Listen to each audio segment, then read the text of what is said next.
start muna tayo sa best trade and worst trade na pala nung InvestaCup. InvestaCup. Trading Cup. Trading Cup. Start tayo dun.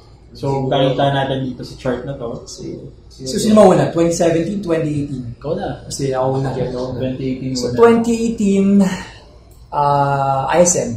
So, actually, magkasama kami ni Javi nito nung before siya pumutok. Yeah, I remember. Sinabi ko sa'yo, I remember telling you na hindi yan akit. Hindi yan tutuloy. Siya sinabi niya, Ken sinabi niya akit. So, obviously, buti hindi niya ako sinundan.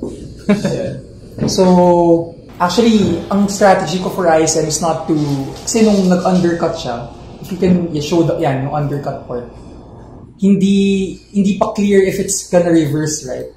Ang clear signs kung saan ako nag-size sa Investa is yung after impulse, yung nagka-pause na 3 days afterwards. Dito. Yan. So yan. Dito nag-size. Then yung base, yung base mo? Yung base after the breakout of undercut. Pero I was able to swing na, may swing sa undercut part. Pero yung base after the breakout of undercut. And then, so saan ka nakapag-sell? Kapag sell ako, kasi ako alam niyo lahat yan, very conservative, hindi man conservative, pero may strategy yung InvestaCup, sell and strength ako So kapag nagsa-surge siya, kailangan ko i-trim or sabayan yung strength ng market. Nagtitrim ka dito sa mga area na yan. So trim tas actually intraday ginamit ko So trim tas buyback. Pero yung pinaka last trade ko is yung tanda-tanda ko yan kasi pati lahat ng hinahandle kong portfolio inalis ko 6.5 gap open nung day na malaking yan. 6.5 open yan So 6.5 open, nakita ko gap up siya from the previous day. I was very cautious na and siguro defensive na. So diyan ko inalis lahat nung... So that was actually the point where nag-debate kami ni Ken. Sabi ko hindi na akit to. Tapos na yan. Sabi ni Ken, akit pa. So dito ka mismo na pag-sell? Ako umalis ako sa candle. Dito. Okay, next naman. Worst trade mo kaya? Worst trade of PXP. APX, sabay pa yan. Kala ko, hindi na babawi yun. So, question lang, bakit ka nag-risk on sa highly correlated na bet? Kasi, nung time na yun, if I remember correctly, I was already number 2. Tapos, ay hinahabol ko talaga, up ng 10 to 12% sa akin si... Aguila. Hindi. Paloma? Paloma. Si Paloma, up siya. Siya talaga yung, simula start ng competition, siya talaga yung hinahabol ng lahat ng traders nun So, I was number 2 na. Tapos, ako, 10 to 12%. Pag nahuli ko tong PXP, sobrang mapupull off ko yung lead. Paakyat na. Tapos meron pang Xi Jinping nun.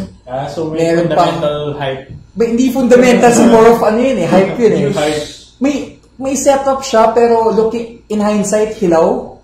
Pero yung time na yun, mapapabili kasi ang dami yung nadali ng trade na yun So, yun, visit sa Philippines, ayun, na Xi Jinping yung port afterwards. Same.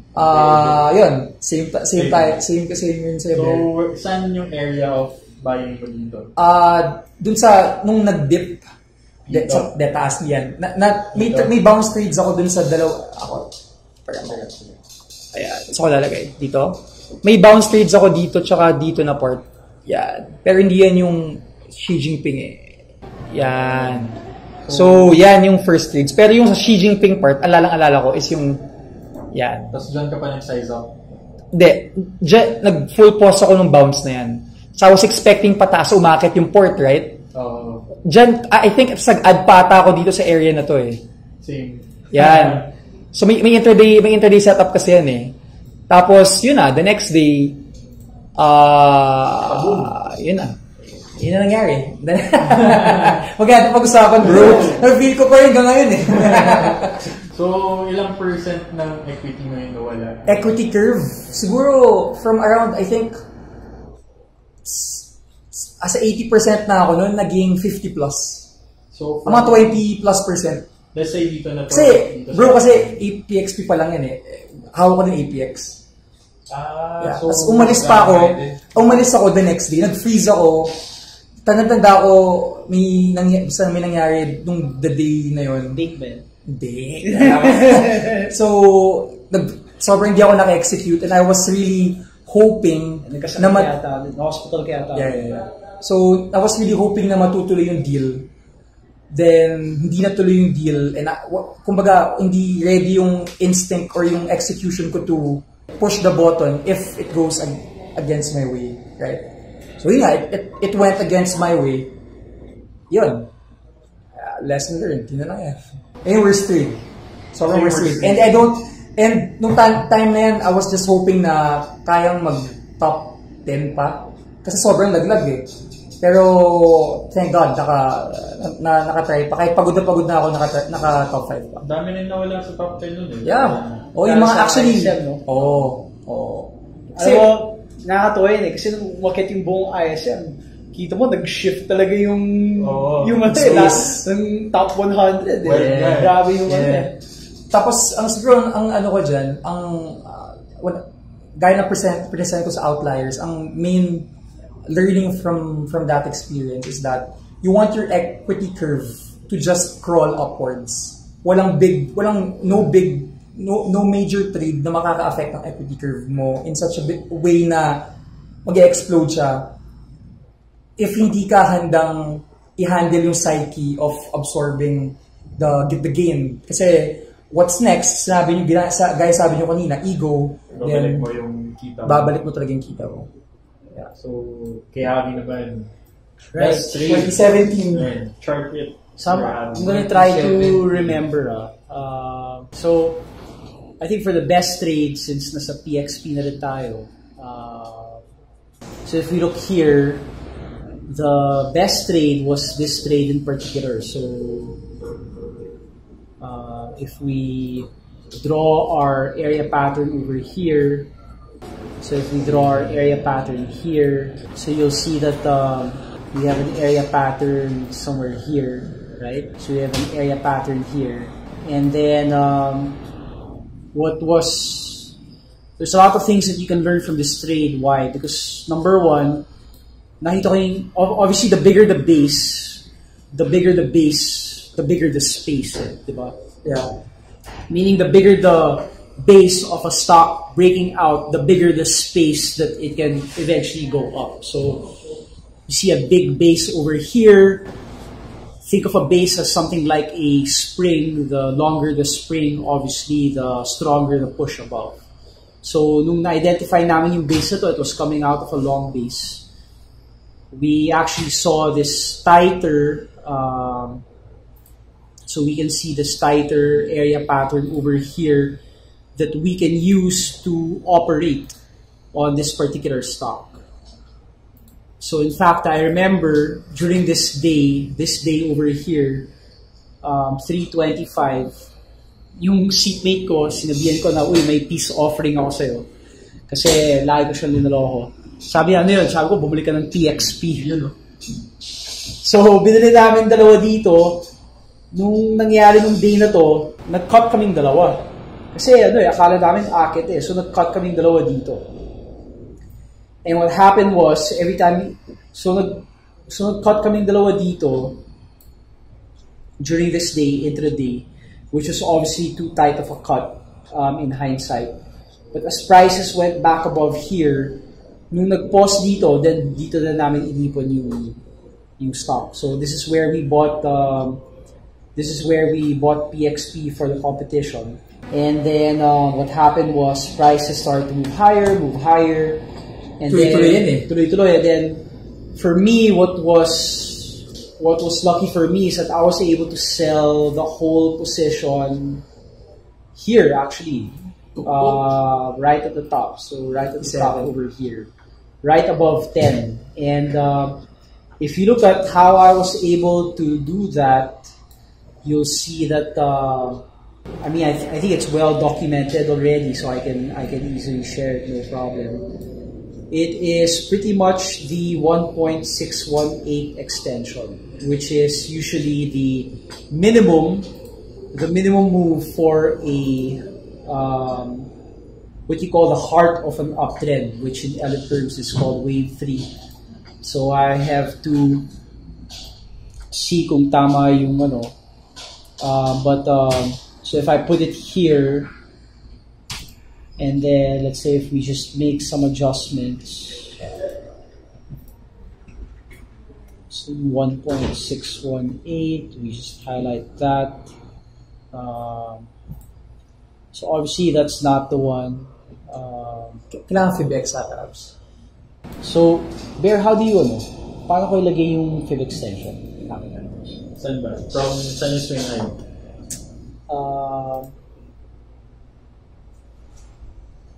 I think swing low mo. Swing low. Yeah, let's start there. Swing high. Then from maybe the box. Dito. Yeah, the box. Yeah. So, ito. FedEx na to. So, from here, Yan ba? itong impulse. I think For the 10? I think yung bigger impulse dun I sa think may- it's the bigger one. Eh.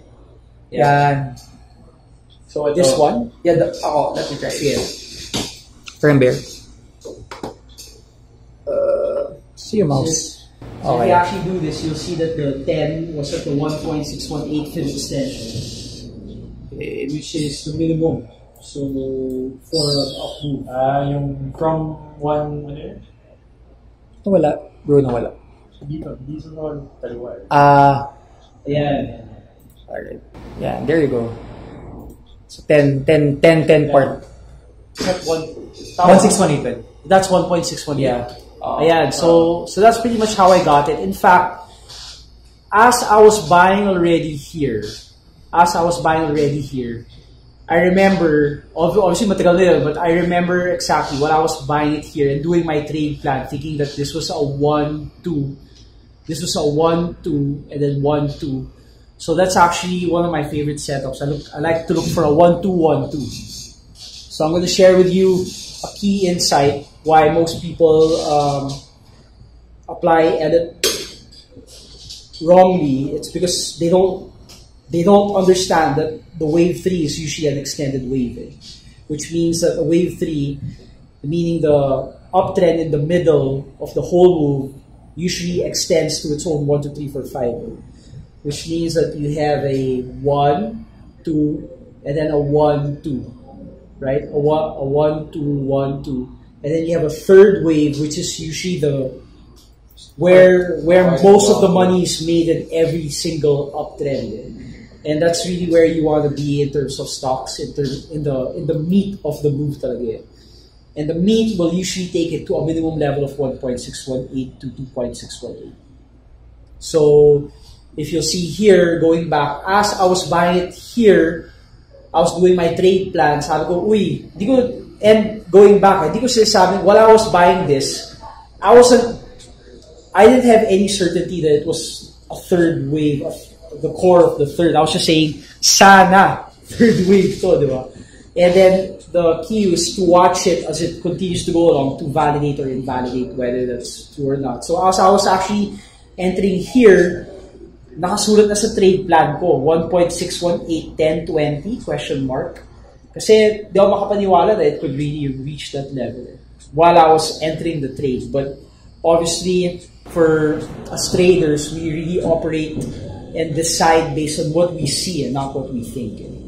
So, as we started seeing it move higher, nisip ko, mukhang kaya na ito mag 1018. If you asked me when I bought it, if it would hit 1018 in that short of a time span, I would not have been able to tell you that. All I knew is that the minimum for the move was 1018. And I remember setting it on that day, and I was going around the floor and asking like some of the traders who na mauhusay doon. Like for example, I was asking Chad, sabi ko, pare, kakabenta ko lang yung PXP ko, tama ba yung ginawa ko? And then the next day, obviously, we saw prices turn back. And then I realized that if you want to be able to sell at the top, you have to be able to sell against general sentiment. Because at the top, everyone's making money. Yeah. Correct? Which means if you're selling at the top while everyone's making money, if you ask everyone, what are they going to tell you? They're going to tell you to hold.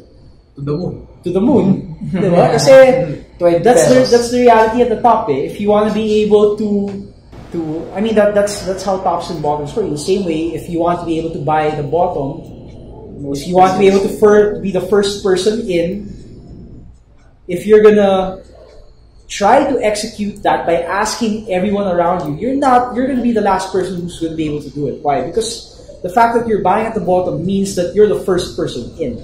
And if you're the first person in, it means everyone's out. And if you ask other people's opinion, then what are they gonna tell you? You're gonna tell you that problems. Yeah. So you really have to, again, it goes back to the importance of sticking to your own system, sticking to your own plan. And for me, in Deep Tech, in our team, we actually have this thing called the end-to-end process of a trade, where you start with planning for a trade, entering, holding, and then exiting. And what we always like to emphasize is that while that end-to-end process is still open, you just want to stick to your plan. Meaning the only time that you decide to consult someone, that you decide to ask for feedback, that you ask for outside bias, is when that end-to-end process has been closed. Because obviously you still want to listening for blind spots, blindside barriers are important. But I guess it's always very important to emphasize that there's a time to do that, and there's a time where that's unhealthy for the trade, right? And for me, the time when it's healthy to do that is when the trade has been finally closed, right? Because from my experience, let's say you have an open trade. Let's say, for example, si Ken, nabili niya yung ISM, hawak niya. While the trade's open, why is he gonna ask me kung tama ba na hawakan yung trade niya? Why is he gonna ask me, someone who, hindi ko nabili? Ba't ka magtatanong dun sa tao hindi nakabili dun? Di ba? You ask a person after the trade has been closed, after you stick your trade plan. It's not only that, after you've closed your trade plan, then if you follow your trade plan, the more you can test your trade system with your analytics, diba? Without any outside bias. So going back, but tayo nandito? Best trade mo. Yeah, worst trade naman, worst trade. So worst the only time I ask for outside opinion is after I've closed the trade. Kung tama, mali, what did I do wrong, what did I do ganyan. Especially if I find myself holding on to a winner, why would I ask for the bias of someone whose bias resulted in not buying the trade versus my bias, who was my system that was able to go. Yeah. So you ask, you listen, you ask opinion, you allow your iron to be sharpened by other iron. But kami, at least what we try to do is after the trade, after the end-to-end process has been closed, and full transparency. Full transparency. Yeah. Full transparency after it's been closed. And maybe that might work differently if you're working with a mentor. Obviously, if you're working with a mentor, that involves that person having his hand while the trade is still open, right? So that's something that is, so that was one of the best trades. That, Surpass, and Tugs, I think those three, including maybe Macro Asia, were 80% of my work. What about worst trade? So, well,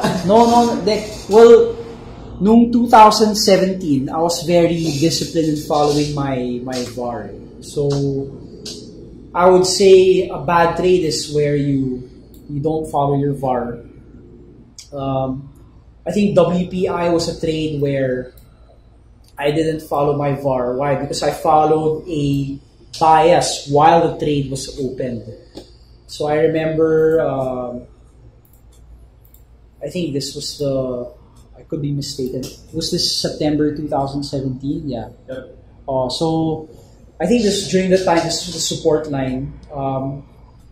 It's a long time ago. So I bought it somewhere here at support, maybe using this line. And then I think kinat ko yata somewhere here, which resulted in a 2% VAR. So that was maybe a bad trade because I didn't follow my VAR.